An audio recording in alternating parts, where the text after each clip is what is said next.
They had over 300 shots to deliver in 7 weeks. A small team, no render farm. There was no clear plan. I think what the VFX industry lacks is leverage. There's no blockbuster at the moment that doesn't have a huge amount of VFX, but it tends to be forgotten or not talked about. And not paying for using all these works of art is an unfair use. It's not your show. It's not your money. And there's a producer there who might also tell you, is me spending 10,000 more on this shot, is it going to have any impact on the success of the movie? Yep. Am I going to get my £10,000 back? Yes, VFX world. Welcome to episode 7 of the VFX Script Podcast with Motors VFX.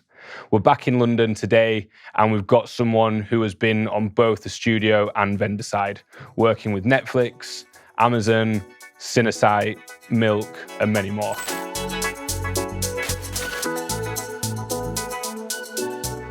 Mr. Salvador Zalvidea, how are you doing? Fine, thank you. Thank you for having me. How bad did I butcher your name? No, it was good. Yeah. Good first time. Yeah. It happens. Yeah, my name goes through the way as well. So I apologize if I did butcher it. It's fine. But yeah, how's things going, buddy? Good. Yeah, it's going well. It's an interesting time in VFX and for the film industry, but it's going okay. It really is. Changing daily. Lots happening. Good, bad, the ugly. I mean, let's just go straight into it. Okay. Normally I sort of try and warm the guests up, but I reckon we're just going to go for this and see what happens. As you said, industry is in a state of flux right now. If you could rip down the VFX industry, tear it down, blow it up, and start again, how would you maybe go about doing that? I think what the VFX industry lacks is leverage. Okay. Because we contribute to the blockbusters in a massive way, but the industry doesn't make that much money, it doesn't make that much profit out of it. And I think that should be recognized. And the trend is actually the opposite at the moment, where we tend to erase the fact that there's been VFX done for quite a few blockbusters, and there's no blockbuster at the moment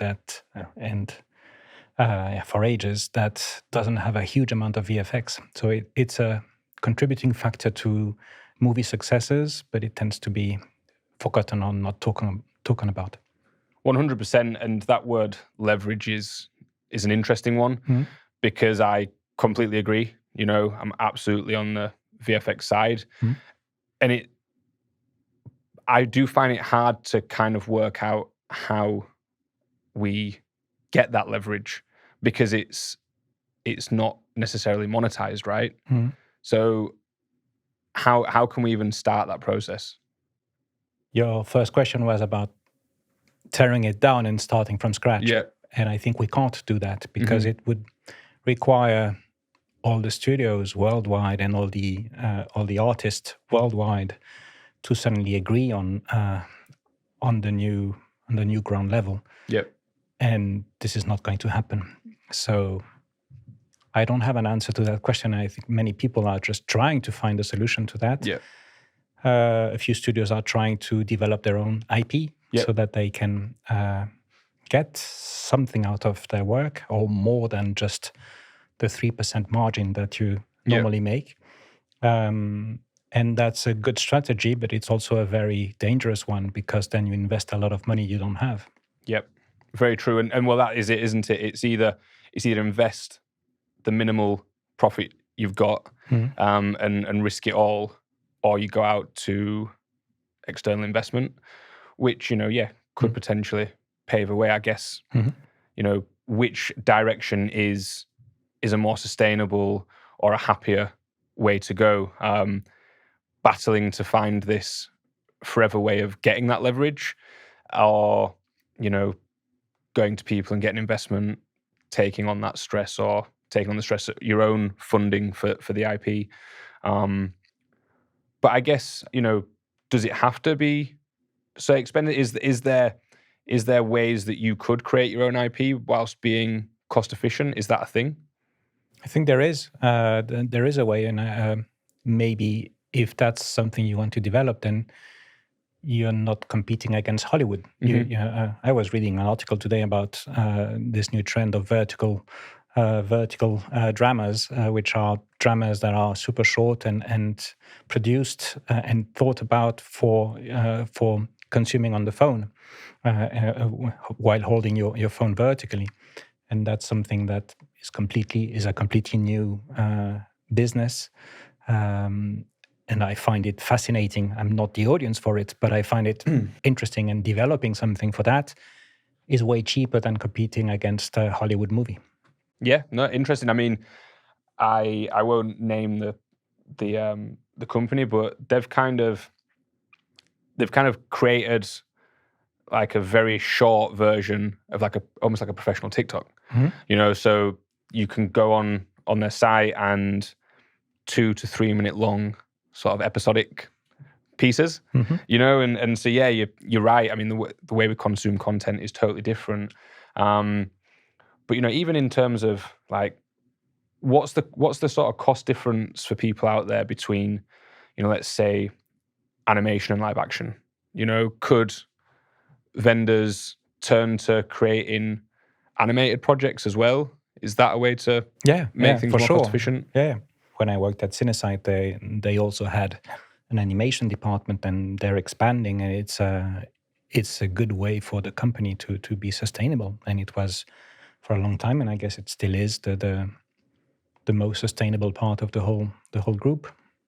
I mean, look, the reality is animated content is great. It's consumed. You can hit an array of mediums. It's not just designed for one age bracket, so could be a way to go. And yeah, just quickly looping back to the leverage thing.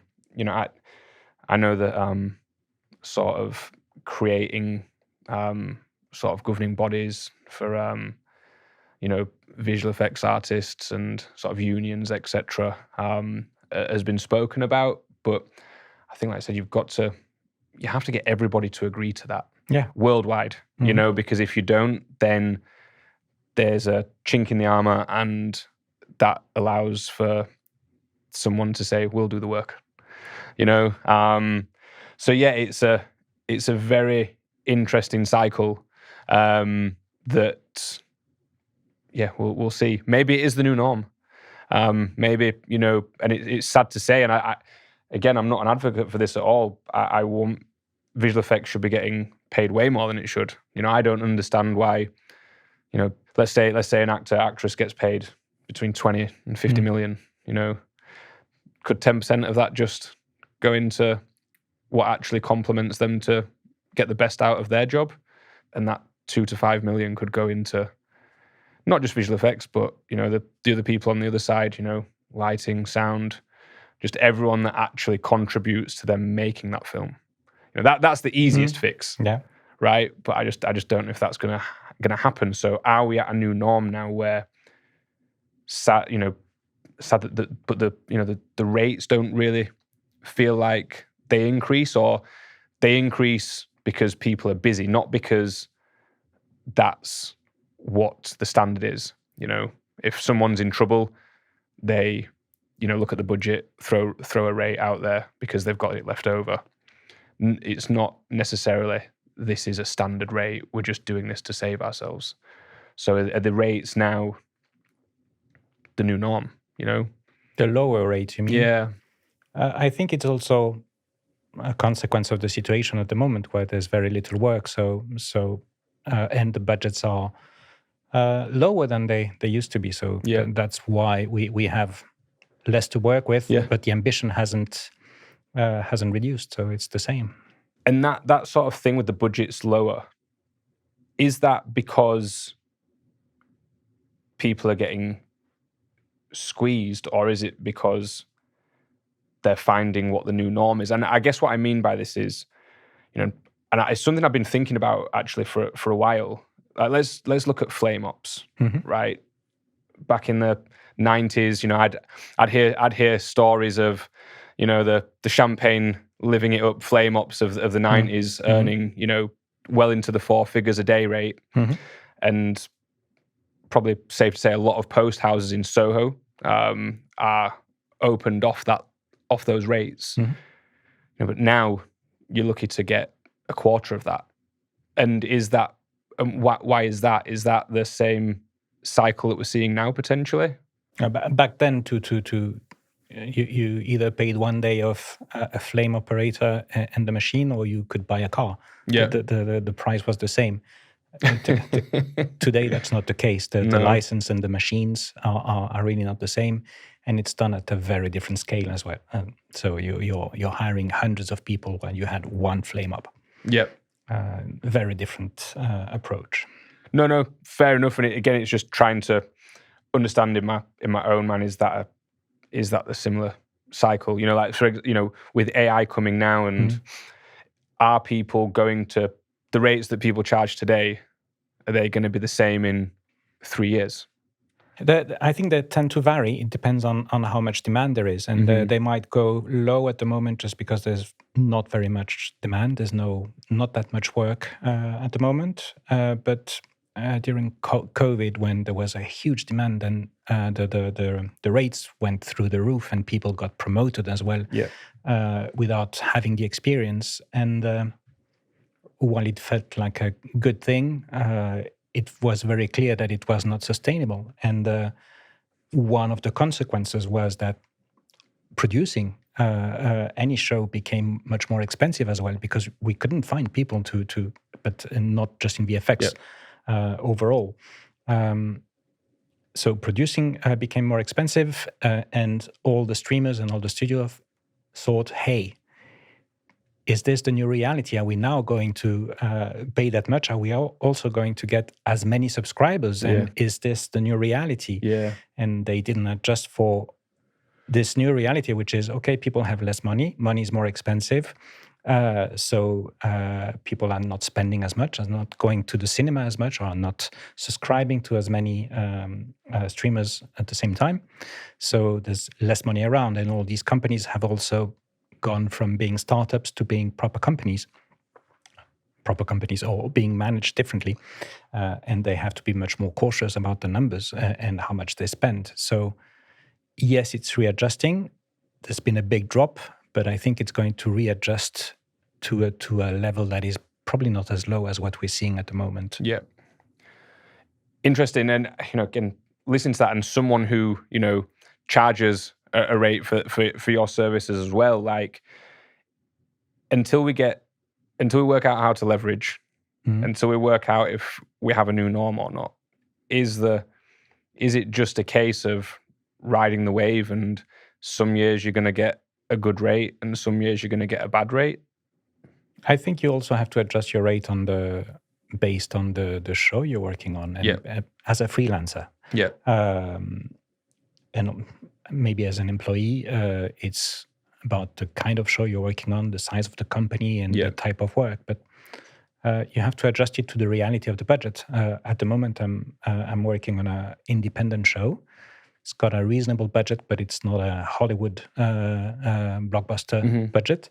I've had to lower my rates, but I'm doing it just because I know I'm going to have fun on that show, and it's a different experience. And I'm doing it also because I want most of the money they have to go to the VFX work, rather than spending it on having a supervisor who's not actually producing the images directly. Yeah, that makes sense. You have to adapt. You have to adapt to the reality of the show.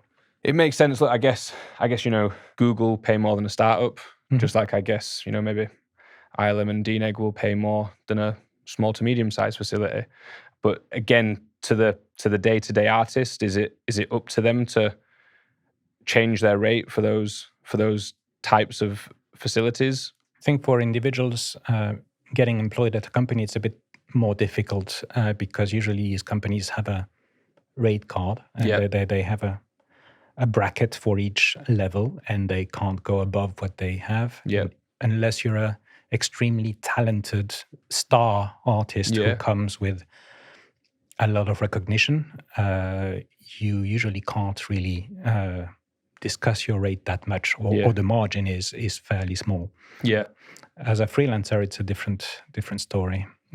But it's at the same time, they also have rate cards, and you can't be paid like 50% more than every other H3D just because you're you. It doesn't work like that. So there's still you can negotiate to some extent, but not that much. Yep. No, I'm with you. Fair enough. And let's flip it into the sort of the vendors themselves. People will maybe say, look, stop underbidding, but I guess that's potentially easier said than done, right? Yeah.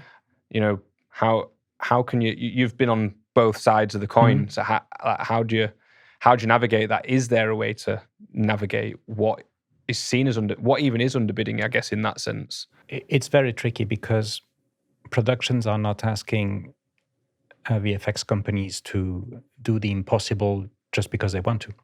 They're just also being asked to deliver an ambitious show with a budget that is lower than what it should be.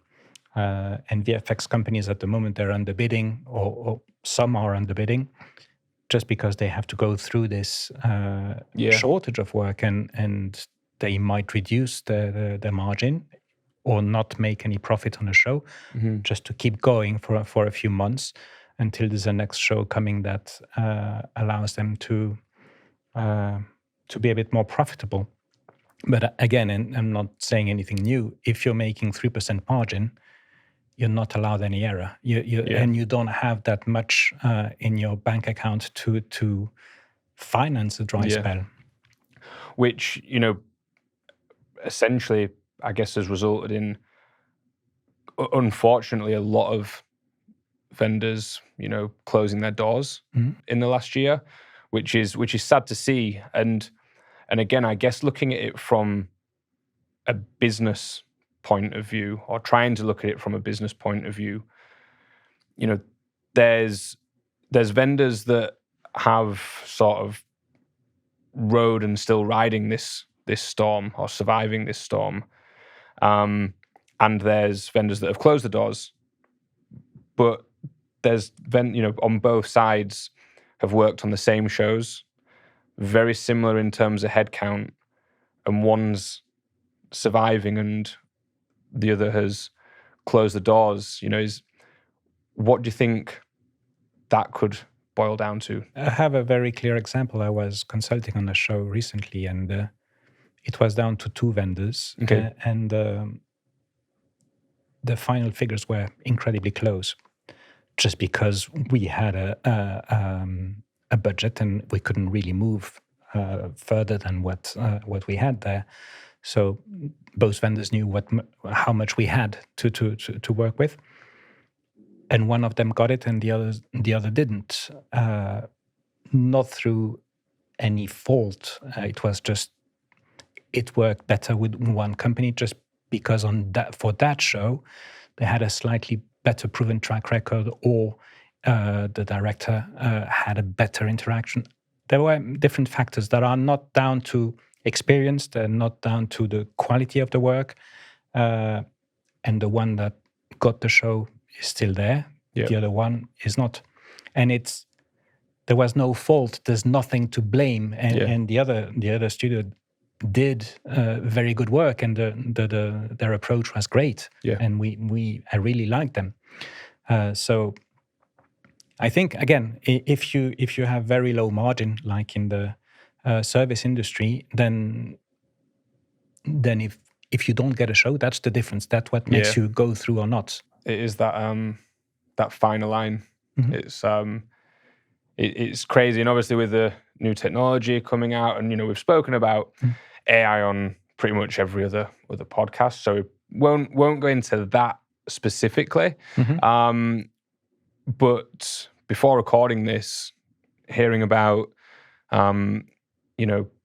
Disney taking action against Midjourney, and I guess everyone's been waiting for this moment to see when the lawsuits might start happening. I don't know if you've read much about the lawsuit or whatnot, but do you have any kind of takes on that? Was this inevitable? Is there grounds? I think it's fair. It's just fair because all these models have been fed all these movies and imagery and scripts and everything that's been done by real people, and not paying for using all these works of art is an unfair use. Yes, we have to find a fairer way of redistributing that money. And also we have to be, I think, much more careful, because we could really destroy many industries without delivering something that is very original. I still think as these tools are, let's say, statistical tools, and you're not going to get to the happy accident or the human creativity that offers something completely new out of these models. They are great tools, they're super useful, but they're always going to offer you the best statistical answer. Have you been involved? Have you utilized any of the tools? Yeah. And I've had to use that on a show.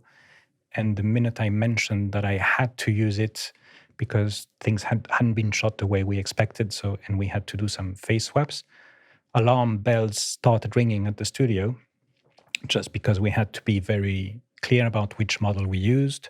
And we had to sandbox our machine, and ring fence it from the internet, because they didn't want any of these images to go on the cloud. So they had to be very careful, but everybody's using it at this stage, and everybody should use it to remain competitive. Because I've seen smaller studios use it much more carelessly, but I've seen them produce images that the director, who knew what the budget was to deliver these shots, and seeing a first version of a matte painting done using AI tools and some extra work on top, the reaction was, wow, that's much more than what I expected. And they approved the V1. Wow. So that's something that would have taken many more people to do. So yes, it's fair that there's a lawsuit, because these models haven't been developed in a fair way. They are taking work out of multiple people who at the moment are struggling. So we need to use these tools to remain competitive. At the same time, the tools have to pay their fair share. I think that's fair enough. And I mean, fascinating that, I guess, and this is how quickly it's moving, right? Mm-hmm. I was in LA, and at the back end of my trip, pretty much everyone I'd spoken to on the studio side, from an array of studios, we're not there yet. We're not gonna explore it. We're not gonna touch it. And you know what? 3 months later, being utilized. And so that in itself is fascinating. But then secondly, when you were in that moment and you used the toolkit, was it cost effective? Was it time saving? Was it both? It was both. Yeah. It was, we saved a lot of time. We cost effective because it was one person working on this instead of many people. I personally find it quite frustrating. And I've been working with it and developing it. And yes, you can guide it. But being used to the way we work VFX work traditionally, I find it frustrating to interact with, because yes, you can get away from the slot machine feeling, but it's still producing an image that you have not thought yourself and not built. But it's also a quality in some way, because I think one of the problems I sometimes have with visual effects is that every single pixel in the image has been conceived by a human brain, and sometimes has been, let's call it, pixel loved to death. Okay. And I think that's the polite version. That's the polite version. Obsessional love, and you feel it, because everything is slightly too perfect. And there is a bit of randomness that you can introduce with these tools that I think are interesting, because it's you think about something you want, try to express what you want in the best way to interact with the model, and you get something that is not necessarily what you had in mind, and is, let's say, a much more spontaneous answer. So there are qualities there. As a tool to explore ideas, I find it interesting. But again, because it's always a statistical average, it can also be reductive because you are getting an average. You can tweak things, yes, for sure. But it is an average, and when you introduce randomness, it behaves in a different way. Yeah. I think the interesting thing about it as well is I think we're still in a stage of smoke and mirrors with it. You know, I'm speaking to a lot of people, and I think there's a massive difference between individuals that are, you know, awesome prompters and then people that are kind of thinking about the process. I almost feel like the final pixel isn't actually the important thing with the tools right now. It's actually, how did you get there? You know, what was the process? How can you create that consistency? And yeah, until that happens, it's like, you know, anyone can. If you're good at prompting, you could potentially create something relatively interesting. Could you do that again? Possibly, but I think without the process, that's where it gets tricky. Now, to go back to this example I had about the director being wowed by version 1. If he hadn't been, we would have been in trouble. Interesting. Because yes, if V1 is not good, V2 potentially is going to be completely different. And that's how our work works, which is, okay, you get feedback. You're not the master of your own image. Usually you have layers and layers of people giving their opinion on the image. So there's a shift there. And maybe it's a tool that works for, let's say, smaller to medium budgets that can't afford or don't have the budget for their ambition. Then yes, you can offer something that is probably much more advanced than what you could have offered if you had approached this in a traditional VFX way. But for bigger shows with way more people giving their feedback on the image, at the moment it's a tricky tool to use because the next image is not going to be that easy. And if you want to have that minute level of precision on the work, then you need actual people working on it, and you need all these skills that are much more difficult to master and to control with a Gen AI. Totally. And I guess I just think an artist's role hopefully will just change a little bit instead of being totally wiped out. That's a pipe dream. But speaking of sort of shifts and mixing things up, I said I was going to start with the harder stuff. We've had a good old discussion on things, and we could go on for forever, to be honest, because it fascinates me, and I have so many more questions. But let's flip it. You said that you're starting on a new project, or just started a new project. Can you tell us much about that? It's an independent show with a friend, a client, and a friend. It's got a reasonable budget relative to the budgets I'm seeing today for its ambition. We're going to shoot in Montana in a couple of months, and so I said it earlier, I had to reduce my rate on this one just to make the show, to allow the show to happen and to get the VFX they wanted. And I'm working part-time as well, which is something that I'm seeing a lot at the moment, where companies or production companies don't have the budget for the whole visual effects production side visual effects team. So they offer part-time. And that's a way to make it work. And maybe there's a solution there by working on multiple shows part-time. And that's something I've been exploring. But that show is independent show, 8 weeks filming. And then because it's a smaller team and a very friendly one, I've accepted it. And also I know that we won't have the pressure level that we get on a Hollywood show. And we have time as well, because we don't have the same pressure to deliver on a specific date. So if you don't have money, then time is your best friend to get the best quality you can. Brilliant. That's awesome. And are you going to get to go out to Montana? Yeah. Awesome. Yeah. That's on the bucket list. I think for most people that have watched Yellowstone, yeah, and have seen those scenic views, it's up there. You've watched Yellowstone? Yeah, I've watched season 1, and what I've learned is that they always film in the summer. We'll be filming at night in October, where it can get below 0 and you get snow. Does that fit the demographic of the film, or the project? You going for? Is it a cold setting? It's no, it's not supposed to be, but it's also a fun project. It's a Western that is mixed with vampires and werewolves, and it's got an 80s slasher vibe.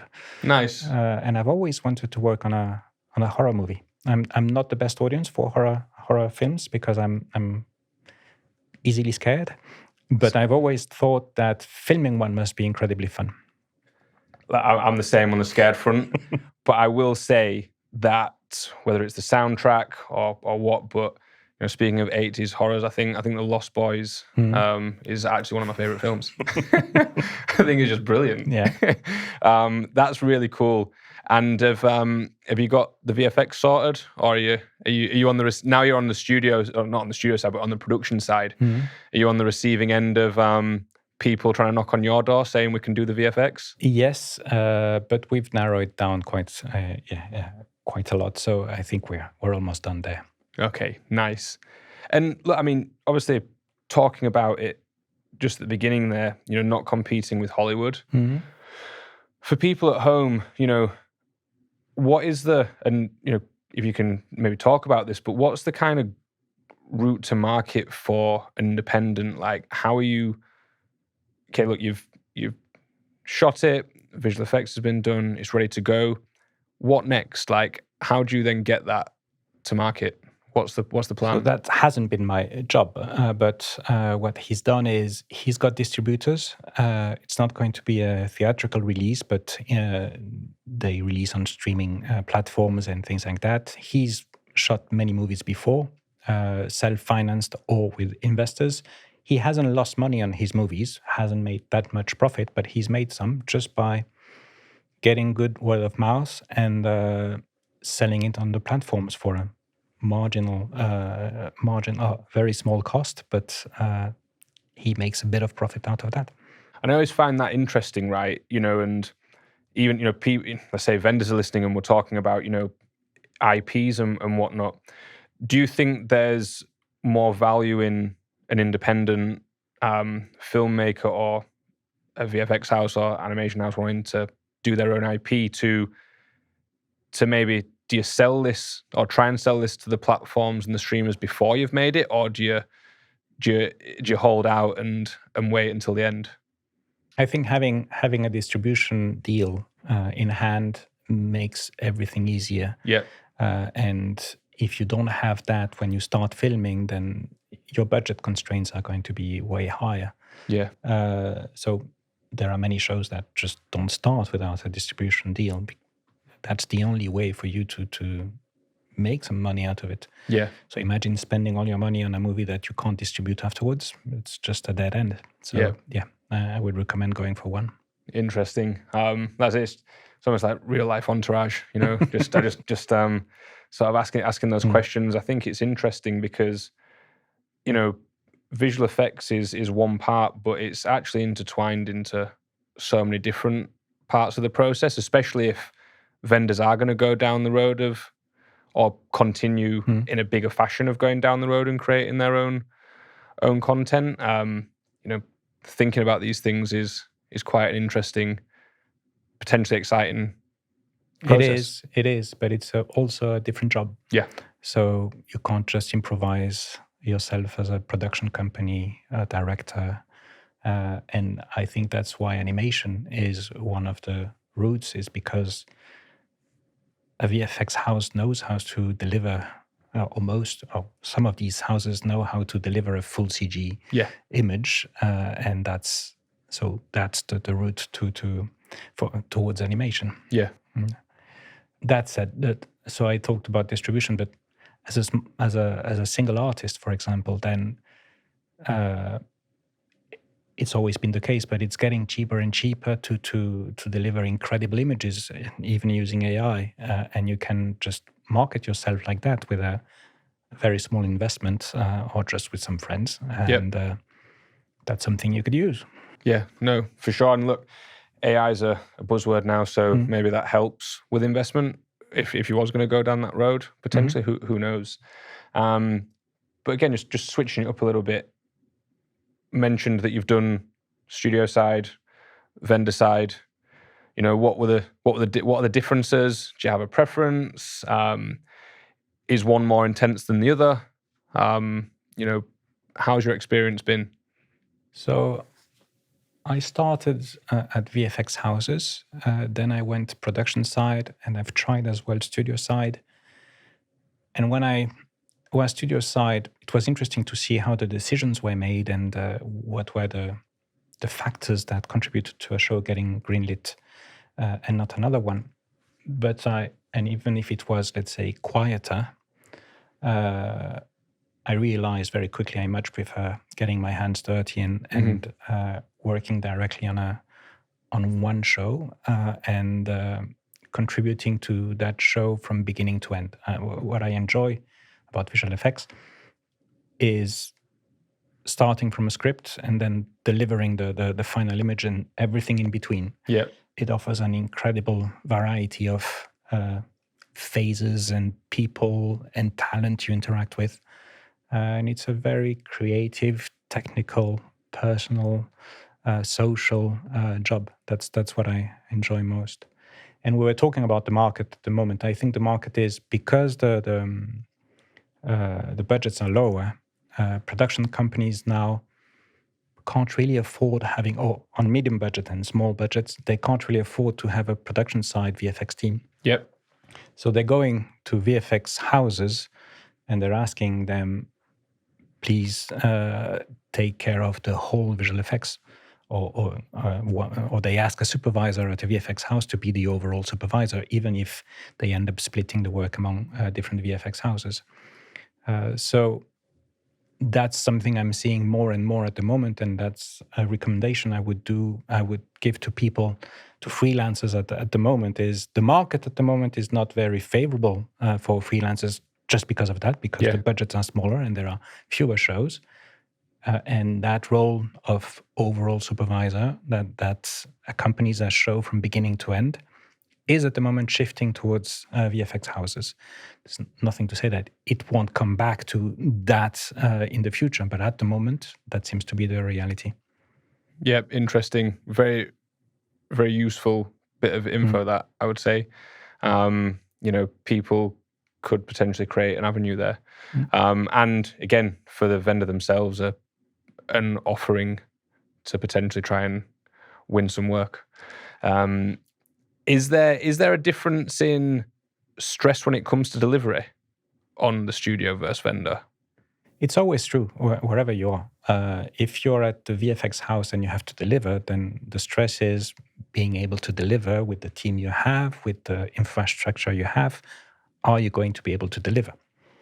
If you're on the production side, then your stress is this house going to be able to deliver because I have my grade or whatever next milestone that is looming, and then you have the responsibility of delivering this in time. And one of the problems there is, because you're not hands-on, you're just trusting and relying on someone else. And when you're studio side, it's even more removed. Right. So I like this halfway where you are production side or where you're involved at that level, because you have some control and you're collaborating with these VFX houses and you're doing the best you can to deliver in time the work. You don't have to mention the production, who you was working for. However, has there been a moment where your back's been against the wall and you're thinking, shit, how am I going to get this done? And you've managed to pull it off? So recently there was one. Nice. And it was interesting. I got called out of the blue by a VFX house, and I hadn't been at a VFX house for years. And it was a small company, nice people, but they had over 300 shots to deliver in 7 weeks. A small team of, I think there were 25 in total. Small infrastructure, no render farm, or 9 machines.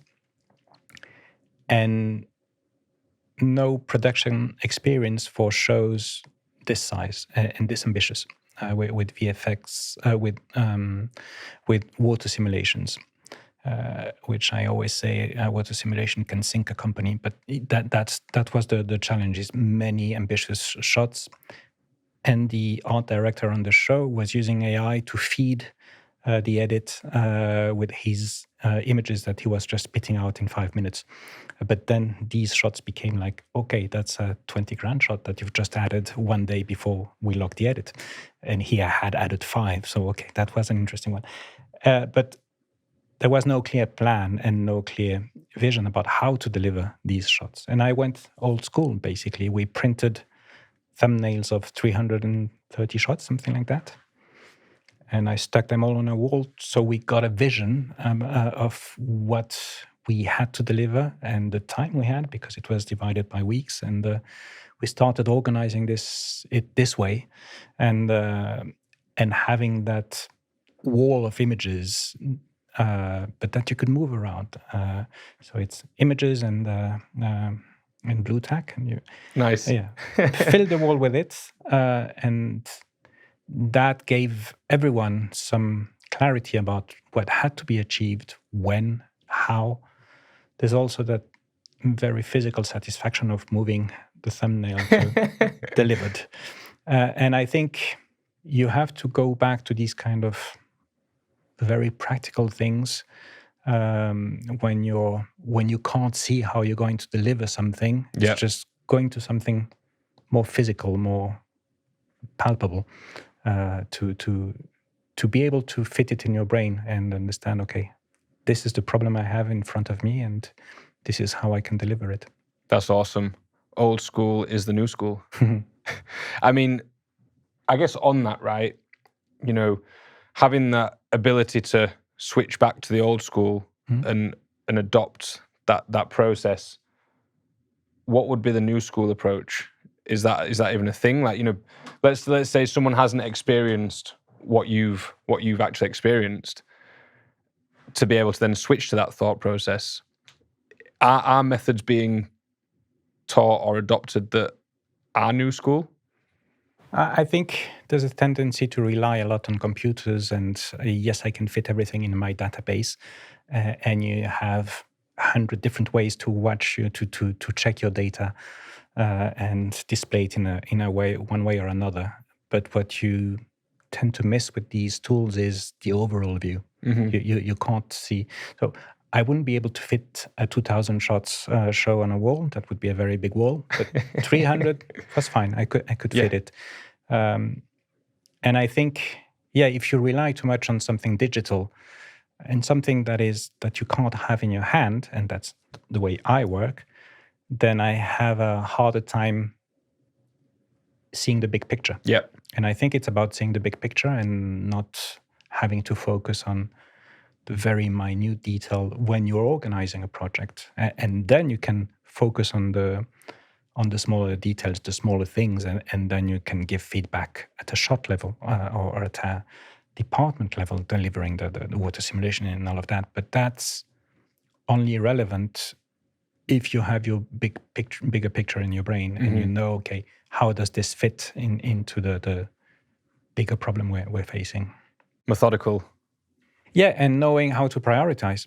Okay, do I have to spend that much time on this shot? Is this good enough for the show? And that's a question we always face: is this good enough? And I think one thing that I always think about is, I don't know where I read that, but an artist who wanted to push the shot further and further. And I've been in that case as well. Okay, you want to push it, you want to make it better because you know it can be. And you can lose yourself in not seeing that that's already quite good. And also, it's not your show, it's not your money. And there's a producer there who might also tell you, is me spending, let's say, 10,000 more on this shot, is it going to have any impact on the success of the movie? Yep. Am I going to get my 10,000 pounds back? The answer is usually no. Because if you're delivering something that is good and that most people are happy, just because it's a business, then means you sometimes have to let it go. It's a subjective job where you can just spend ages, but you still have to have your pride in what you're doing and deliver the best you can. Yeah.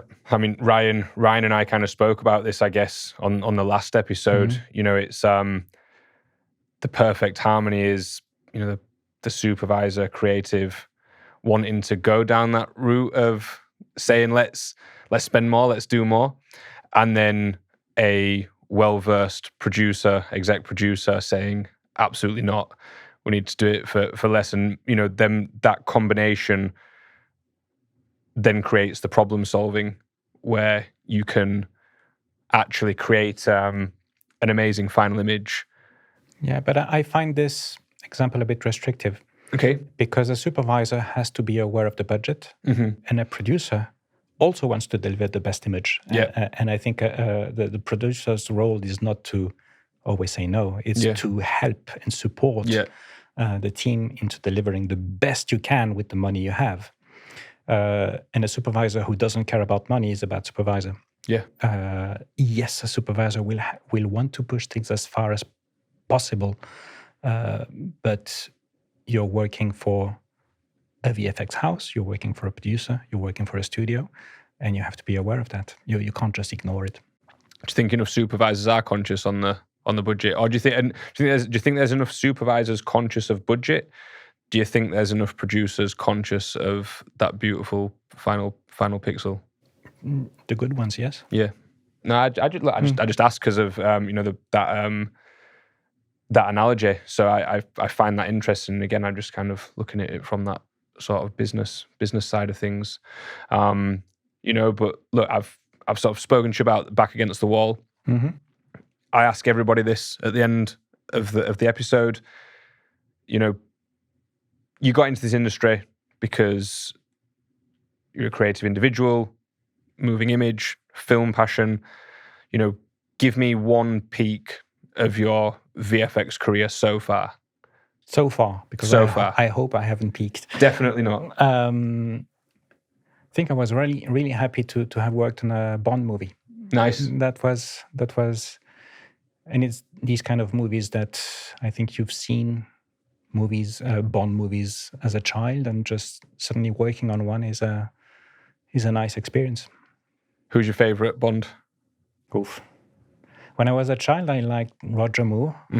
Then I switched to Sean Connery. Nice. Timothy Dalton, never so much.